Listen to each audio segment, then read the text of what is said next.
Hello student, आपका हमारे इस क्लास 12 की फिजिक्स क्लास में बहुत बहुत स्वागत है। उम्मीद करता हूँ आप लोग बहुत अच्छे होंगे। चलिए आज की क्लास स्टार्ट करते हैं। और आज के इस क्लास में जो है हम देखेंगे ये जो हमारा चैप्टर है किरण प्रकाशिकी एवं प्रकाशिकी यंत्र, ये हमारा लेसन है किरण प्रकाशिकी एवं प्रकाशिकी यंत्र। तो आज किरण प्रकाशिकी एवं प्रकाशिकी यंत्र ये आपका मोस्ट इम्पॉर्टेंट लेसन है। और इस मोस्ट इम्पॉर्टेंट लेसन में आज हम जो टॉपिक लेके आए हैं वो आपके एग्जाम में कई बार जो है पिछले वर्षों में जो है लगातार पूछा गया है। तो इसके बारे में चर्चा करने वाले हैं। आज का हमारा जो टॉपिक है वो है संयुक्त सूक्ष्मदर्शी। जो आपके एग्जाम में जो क्वेश्चन पूछा गया है, जो बार बार पूछा गया है, कई बार पूछा गया है, वो इस तरीके से कुछ पूछा गया है कि संयुक्त सूक्ष्मदर्शी का नामांकित चित्र बनाना है, यानी इसमें किस प्रकार से इसका चित्र होता है ये बनाना है। जो किरण आरेख दिखाना है कि किस प्रकार से इसमें प्रकाश की किरणें चलती हैं और किस प्रकार इसका प्रतिबिंब बनता है, और फिर इसका आवर्धन क्षमता का सूत्र क्या होता है इसको डिटेल में बताना है। और फिर स्पष्ट दृष्टि की न्यूनतम दूरी पर इसका अंतिम प्रतिबिंब कैसे प्राप्त होता है, ये आपके एग्जाम बोर्ड एग्जाम में जो है अक्सर बार बार जो है नंबर लगा के पूछा गया है। 16, 18, 21, 22, 23 इस तरीके से ये लगातार जो है उम्मीद है कि ये लगभग हर साल जो है किसी न किसी सेट में जरूर रखा जाता होगा। तो इसलिए ये मोस्ट इम्पॉर्टेंट है। चलिए आज इसको हम जो है बाकायदा देखने वाले हैं कि संयुक्त सूक्ष्मदर्शी का किस प्रकार से डायग्राम होता है और इसकी आवर्धन क्षमता क्या होती है और स्पष्ट दृष्टि की न्यूनतम दूरी पर क्या फार्मूला प्राप्त होता है। देखो, अगर हम बात करें संयुक्त सूक्ष्मदर्शी की, तो संयुक्त सूक्ष्मदर्शी जो होता है भाई नाम ही है संयुक्त और सूक्ष्मदर्शी। सूक्ष्मदर्शी मतलब जो सूक्ष्म वस्तुएं होती है यानी सूक्ष्म चीजें होती हैं उनको हम जो है हमारी आंख पर उनका जो है बड़ा दर्शन कोण बनता है और हमें वो वस्तुएं जो है बड़ी जो है दिखाई देती है। तो इसका मतलब यही निकलता है संयुक्त सूक्ष्मदर्शी से कि भाई जो बहुत सूक्ष्म वस्तुएं होती हैं जो हमें ऐसे आंखों द्वारा दिखाई नहीं देती हो, तो अगर हम संयुक्त सूक्ष्मदर्शी का उपयोग करते हैं तो वो वस्तुएं जो है हमें जो है बड़ा और स्पष्ट जो है दिखाई देता है। तो ये तो हो गई संयुक्त सूक्ष्मदर्शी। अब ये संयुक्त सूक्ष्मदर्शी होता कैसे है, तो संयुक्त सूक्ष्मदर्शी की अगर हम बात करें तो इसमें एक पतली नली होती है और इस पतली नली के एक द्वार पर जो है अभिदृश्यक लेंस लगा होता है जो उत्तल लेंस होता है, और यह जो है छोटा लेंस होता है। और इसी पतली नली में एक दूसरी नली लगी होती है जो मोटी नली होती है, और इस मोटी नली में एक दूसरा लेंस लगा होता है जिसे हम नेत्रिका लेंस कहते हैं। ये बड़े द्वारक का होता है और बड़े द्वारक के होने के कारण ये वस्तुएं हमें जो है बड़ी जो है दिखाई देती है। तो इस प्रकार इसकी कुछ रचना होती है। चलिए एक डायग्राम के माध्यम से इसको हम देखते हैं। देखो बच्चों, अगर हम बात करें संयुक्त सूक्ष्मदर्शी का किस तरीके से इसका सेटअप होता है और कैसे क्या होता है, तो इसके इस डायग्राम के माध्यम से हम समझेंगे। डायग्राम आप देख रहे हैं, ये अभिदृश्यक लेंस है। ये छोटा वाला लेंस जो है ये अभिदृश्यक लेंस है जो एक पतली पाइप होती है और सामने की पतली पाइप में ये एक लेंस लगा होता है जो छोटा लेंस होता है, इसकी फोकस दूरी कम होती है, तो ये अभिदृश्यक लेंस होता है। और फिर इसी छोटी पाइप में पतली पाइप में एक दूसरी पाइप मोटी पाइप लगी होती है जिसका एक सिरा मोटा होता है, और इस मोटे सिरे में जो है एक नेत्रिका लेंस लगा होता है जो एक बड़ा होता है, इसकी फोकस दूरी अधिक होती है। तो अब अगर देखा जाए तो ये वस्तु मान लीजिए हमारा ए बी है, तो ए बी से आप जानते हैं दो किरणें चलती है। एक किरण जाएगी और जो सीधे जाएगी मुख्य अक्ष के समांतर जाएगी और जाने के बाद वो फोकस से होकर लौटेगी, और दूसरी किरण जो है ये जो है वक्रता केंद्र से होके जा रही है यानी लेंस के बीचों बीच से होके जा रही है, और दोनों किरण जा करके ये जो है यहाँ पर जो नेत्रिका है, नेत्रिका के पहले उसके प्रथम फोकस के बीच में ए डैश बी डैश जो है इसका प्रतिबिंब बनता है, और ये किरणें यहाँ जाकर के इसका जो प्रतिबिंब बनता है जो हमारे नेत्र पे बनता है वो जो है जो वस्तु रखी गई है उसके कहीं और आगे जाकर के A double dash B double dash हमारे नेत्र पर जो है ये बनता है। देखिए आप जानते हैं यहाँ आएगा टकराने के बाद जो ये किरणें टकराती हैं, टकराने के बाद ये इसका अपोजिट डायरेक्शन में अगर इसका रिफ्लेक्शन देखा जाए तो ये जो है इसका बड़ा प्रतिबिंब जो है बनता है। आप देख रहे हैं जो हमारा वस्तु ए बी है इससे कई गुना जो है हमारा ए डैश बी डैश प्रतिबिंब बनता है। तो इसमें कुछ नहीं बताया गया है, यही हमने कहा है कि संयुक्त सूक्ष्मदर्शी में अंतिम प्रतिबिंब A double dash B double dash नेत्रिका ई पर बीटा कोण बनाता है। भाई ये अंतिम प्रतिबिंब A double dash B double dash जो है ये हमारी जो नेत्रिका है यहाँ पर बीटा कोण बनाता है। आंख नेत्रिका के समीप है, ये जो आंख होती है ये इस नेत्रिका का लेंस जो होता है इसके एकदम नजदीक होती है। अतः A double dash B double dash द्वारा आंख पर बनने वाले कोण को भी बीटा कोण मान सकते हैं। भाई ये जो बीटा कोण बन रहा है ये नेत्रिका पे बन रहा है, तो हमारी आंख भी तो इसी लेंस के पास है, नेत्रिका के पास है, तो हम ये मान सकते हैं जो बीटा कोण बन रहा है ये हमारे नेत्र पर ही यानी आंखों पर ही बन रहा है। माना कि यदि वस्तु AB से स्पर्श दृष्टि की न्यूनतम दूरी D हो, यानी जो हमारा वस्तु ये AB है यहाँ से स्पर्श दृष्टि की न्यूनतम दूरी अगर मान लिया जाए D है पर हो तो वह आंख पर अल्फा कोण बनाती है। यानी स्पर्श दृष्टि की न्यूनतम दूरी D अगर माना जाता है तो ये आंख पर जो है अल्फा कोण बनाती है और जो इस तरीके से इसका प्रतिबिंब बनता है यानी ई पर जो है इसका जो है AB जो है अल्फा कोण जो है इसका प्रतिबिंब बनाता है। समझ में आई बात। अब इसके अगर हम आवर्धन क्षमता की बात करें तो अब सूक्ष्मदर्शी की जो आवर्धन क्षमता होगी वो M बराबर अंतिम प्रतिबिंब द्वारा आंख पर बना दर्शन कोण बटे वस्तु द्वारा आंख पर बना दर्शन कोण जबकि वस्तु स्पर्श दृष्टि की न्यूनतम दूरी पर देखी जा रही हो। तो इसको और सॉल्व करेंगे जब लिख सकते हैं चूंकि वस्तु बहुत छोटी है अतः अल्फा व बीटा के मान भी छोटे होंगे, तब बीटा बराबर भाई छोटा मान होगा तो tan का प्रयोग करेंगे, tan बीटा लिखेंगे और ये हमारा जो अंतिम प्रतिबिंब द्वारा आंख पर बना दर्शन कोण A डैश B डैश है, A डैश B डैश बटे A डैश होगा।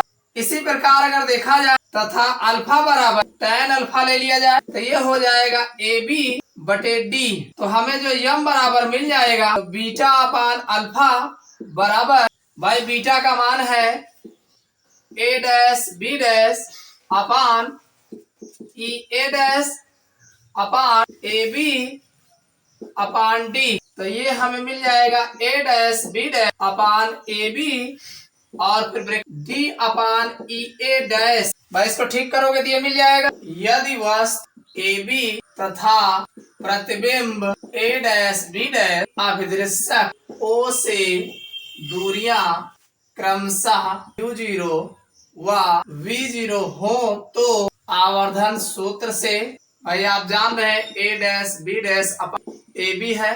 भाई यहाँ जो लिखा है A dash B dash upon AB, तो A डैश B डैश की वैल्यू अगर देखा जाए तो plus V0 upon minus U0 होगा।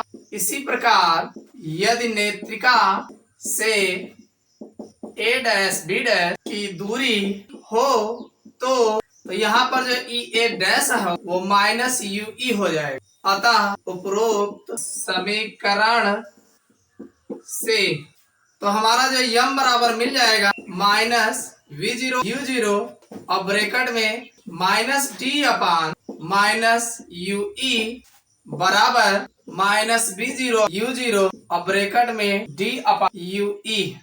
ये हमारा समीकरण 1 जो है मिल जाए। समझ में आया? ना समझ में आया तो फिर से देख लो, इसमें कुछ नहीं है भाई। जो हमारा आवर्धन क्षमता का फार्मूला लिखना है तो इसमें अंतिम प्रतिबिंब द्वारा आंख पर बना दर्शन कोण बटे वस्तु द्वारा आंख पर बना दर्शन कोण जबकि वस्तु स्पर्श दृष्टि की न्यूनतम दूरी D पर हो। तो ऐसी स्थिति में अगर देखा जाए तो चूंकि वस्तु बहुत छोटी है, हमारा जो ये वस्तु लिया गया है ये एकदम ना के बराबर होता है, बहुत छोटा होता है, तो अतः अल्फा व बीटा कोण के मान भी छोटे होंगे। भाई अल्फा व बीटा कोण जो भी बन रहा होगा वो भी तो छोटा होगा। जब वस्तु हमारी छोटी है तो कोण बहुत बड़ा बन जाएगा, वो भी छोटा होगा। तो ऐसे स्थिति में बीटा जहां कोण बन रहा होगा उसको हम tan बीटा लेंगे और tan बीटा बराबर आपको याद होगा लाल बटा कक्का यानी लंब बटा आधार होता है। आपको पता है लंब बटा आधार। तो अब भाई tan बीटा कोण कहाँ बन रहा है? यहाँ बन रहा है। तो यहाँ पर A डैश B डैश ये हमारा सामने का लंब हो जाएगा A डैश यानी E जो यहाँ पे है और ये A डैश ये हमारा जो है आधार हो जाएगा। भाई ये आधार हो जाएगा, लंब हो जाएगा। समझ में आई बात? ये बीटा कोण पर। तो इसी तरीके से अगर हम अल्फा कोण की बात करें तो अल्फा भी छोटा कोण होगा तो tan अल्फा, तो इसके लिए जो हमारा होगा ये ए बी, भाई जो अल्फा कोण बन रहा होगा, अल्फा कोण यहाँ पे मान लीजिए दिखाया गया है, ये ए बी हो जाएगा, भाई लंब यही तो है ए बी, और आधार जो इसका होगा वो डी होगा, भाई यहां से यहां तक की दूरी जो होगी वो डी होगा। भाई आंख पर जो कोण बनेगा यहीं पे बनेगा, तो जब यहां पर ये बनेगा कोण, भाई आंख पर ये कोण बन रहा है तो ये यहां पर बन रहा है, तो ये अल्फा कोण होगा, तो ये नीचे जो है डी आ जाएगा। भाई यहां से यहां तक अगर देखोगे तो डी नहीं होगा, ए बी अपान डी हो जाएगा, जो कि स्पष्ट निष्ठ के न्यूनतम दूरी पर है। तो अब यम बराबर अगर देखा जाए तो यम बराबर ये ऊपर जो है भाई अंतिम प्रतिबिंब द्वारा आंख पर बना दर्शक कोण ये ऊपर हो जाएगा बीटा, और वस्तु द्वारा आंख पर बना दर्शक कोण तो ये अल्फा हो जाएगा। तो ये अब दोनों अगर बीटा अपान अल्फा जब लिखोगे तो बीटा की वैल्यू इतना है, अल्फा की वैल्यू इतना है, दोनों रख दोगे, रखने के बाद इसको ठीक करोगे तो ये ऊपर जाएगा, इसके नीचे ये आएगा और ये पलट जाएगा, तो ये यहाँ आ जाएगा। ठीक, अब यहाँ पर ए डैश बी डैश और ई ए यानी इनकी वैल्यू कितना है, तो ए डैश बी डैश की जो वैल्यू है, भाई यदि वस्तु ए बी तथा प्रतिबिंब ए डैश बी डैश अभिदर्शक ओ से दूरियां क्रमशः u0 व v0 हो तो यानी सूत्र इनके चिन्ह सहित लेने पर आवर्धन सूत्र से यानी ए डैश बी डैश अपान ए बी बराबर जो होगा, भाई देखो ए डैश बी डैश यहाँ तक की दूरी अगर देखा जाए जो ए डैश बी डैश बन रहा है तो हमारे अभिदर्शक लेंस से कितनी दूरी पर बन रहा है v0, और वस्तु हमारा u0 पर रखा है तो वही तो यहाँ पे लिखा गया है। भाई ए डैश बी डैश की वैल्यू जो है प्लस v0, और वस्तु चूंकि लेंस के इधर है तो जो भी चीज वस्तुएं इधर होती है, देखो लेंस के इधर होगा तो माइनस में लिखा जाएगा, इधर होगा तो प्लस में लिखा जाएगा। समझ में आई बात? तो यहाँ पर ये प्लस v0 हो जाएगा, इधर वाला माइनस u0 हो जाएगा। अब इसी प्रकार यदि नेत्रिका से ए डैश बी डैश की दूरी ue हो, नेत्रिका हमारी ये है और इसकी जो दूरी है किसकी, भाई नेत्रिका से ए डैश बी डैश यानी जो ए डैश बी डैश है इस नेत्रिका से दूरी इन्होंने जैसे इसको वस्तु को u0 माना वैसे ue माना।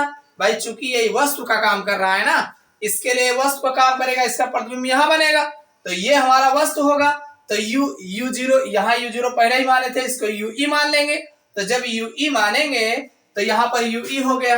ठीक, तो e यानी e a डैश जो होगा e और a डैश की वैल्यू जो है यहाँ पर माइनस ue माना जाएगा, क्यों, क्योंकि लेंस के इस ओर है तो माइनस में माना जाएगा, लेंस के उधर होता तो प्लस में माना जाता। ठीक, तो यहाँ पर अतः उपरोक्त समीकरण से यम बराबर माइनस ले लिया गया माइनस v0 अपान u0, ये है ही है, यहाँ पे ये जो हमारा ये वाला समीकरण है इसी पे रखा गया है। ठीक, तो ये हो जाएगा माइनस v0 अपान u0, भाई माइनस था इसको ऊपर कर लिया गया, और फिर ब्रैकेट में माइनस डी की, चूंकि डी की दूरी भी इधर है, अगर उस नेत्रिका वाले लेंस से देखोगे तो इधर आ रहा है तो ये भी माइनस में लिखा जाएगा, और माइनस ue भाई इधर ही ये भी है तो ये भी माइनस u बराबर माइनस, अगर हम पूरे में ठीक से कॉमन लेंगे तो ठीक से कॉमन लेंगे तो v0 अपान u0 ये आगे माइनस लग जाएगा और ये दोनों माइनस कट जाएगा, प्लस हो जाएगा, d अपान ue हो जाएगा। ये समीकरण एक जो है आपको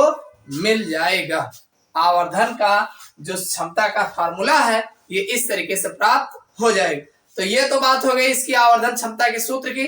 अभी इसमें हम जब अंतिम प्रतिबिंब स्पष्ट दृष्टि की न्यूनतम दूरी पर बनता है तो इसके भी आवर्धन क्षमता का सूत्र देख लेते हैं। देखो भाई, अगर हम बात करें जब अंतिम प्रतिबिंब स्पष्ट दृष्टि की न्यूनतम दूरी पर बनता है, स्पष्ट दृष्टि की न्यूनतम दूरी जो होती है वो 25 सेंटीमीटर होता है, तो अंतिम प्रतिबिंब A double dash B double dash की नेत्रिका से दूरी डी है, यानी यहाँ से और ये नेत्रिका की दूरी जो है डी है।